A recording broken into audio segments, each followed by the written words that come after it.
కార్యకర్తలను కంటికి రెప్పలా కాపాడుకుంటామని కాంగ్రెస్ నాయకుడు వంశీచంద్రెడ్డి అన్నారు. కార్యకర్తల కష్టంతోనే కాంగ్రెస్ అధికారంలోకి వచ్చిందని చెప్పారు.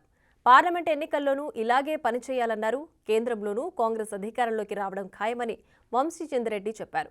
రంగారెడ్డి జిల్లా షాద్నగర్లో ఏర్పాటు చేసిన కార్యకర్తల ఆత్మీయ సమావేశానికి కాంగ్రెస్ నేతలు హాజరయ్యారు.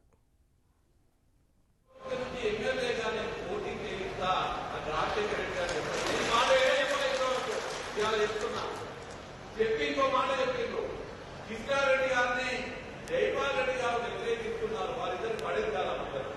కిష్టారెడ్డి గారిని జైపాల్ రెడ్డి గారు వ్యతిరేకిస్తున్నారు. జైపాల్ రెడ్డి గారు కేంద్రంలో చాలా బలమైన స్థానంలో ఉన్నారు.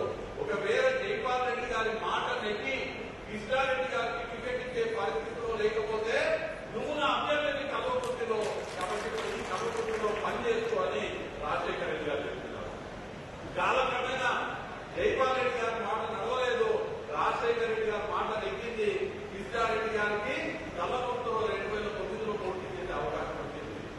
ఆ సందర్భంలో అప్పటికి నేను ఎన్ఎస్పీ అధ్యక్షుడిగా ఉన్నాను.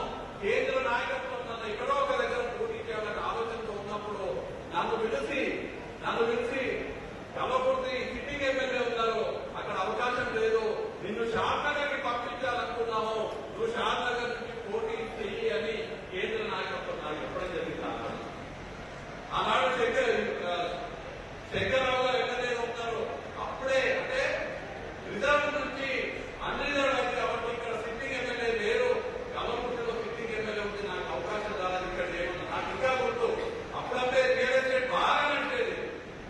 షాద్నగర్ నుంచి జనరల్ కాగానే ఎంతమంది ఆశావాదులు ఇక్కడ అంటే ఎమ్మెల్యే టికెట్ కోసము దాదాపు 100-150 మంది ఎమ్మెల్యే టికెట్ కోసం అప్లై చేసుకుంటూ ఢిల్లీ